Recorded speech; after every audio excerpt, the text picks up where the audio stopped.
So there's been a lot of research into the effects of the Holocaust on the survivors and their descendants, and I'm curious if you have any reflections on the way that that part of your ancestry has affected you. Well, I wonder, like my interest for sort of Jewish culture or Yiddish culture and traditional music is probably connected to that because it's a way of me relating to my past in a in a broader way, with people who are like around today.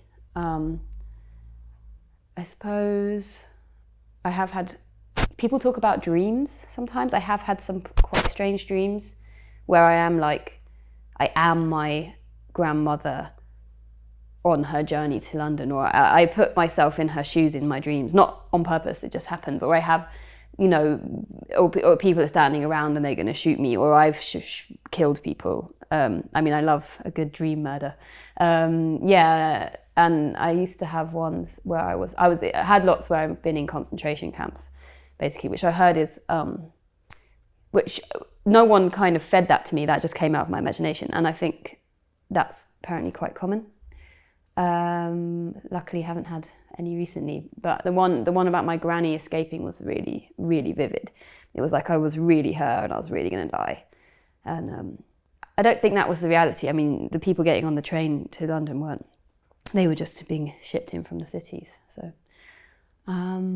yeah, it's more just I feel sad for my grandfather who lost all his family, and that he probably didn't process it because in those days they didn't have therapy,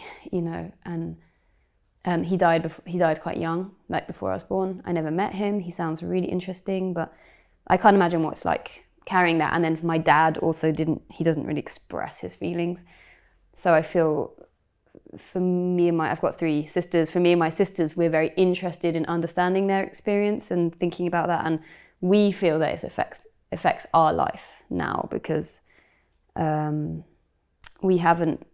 hasn't been dealt with ancestrally, the trauma. So I think at a certain point there's that kind of tipping point where it all kind of gets built up and built up and built up, and then at some point it's got to explode and all come out, and it seems to have come out in our generation. We're just like, very open. We like to explore and discuss these things.